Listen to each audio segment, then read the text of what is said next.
Praise the Lord. Genesis chapter 16. Question number 1.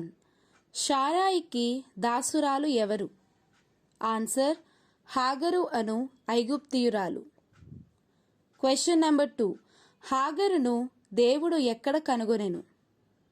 Answer షూరు మార్గములో బుగ్గయొద్ద. Question number 3. హాగరు కుమారుని పేరేమిటి? Answer ఇష్మాయేలు అనగా దేవుడు వినును. Question number 4. ఆ నీటి బుగ్గకు హాగరు ఏమని పేరు పెట్టెను? ఆన్సర్ బెయేర్ లహాయి రోయి అనగా నన్ను చూచుచున్న సజీవుని బావి. Question number 5. ఇష్మాయేలు పుట్టినప్పటికీ హాగరు వయసెంత? ఆన్సర్ 86 సంవత్సరములు. Thank you. Be blessed.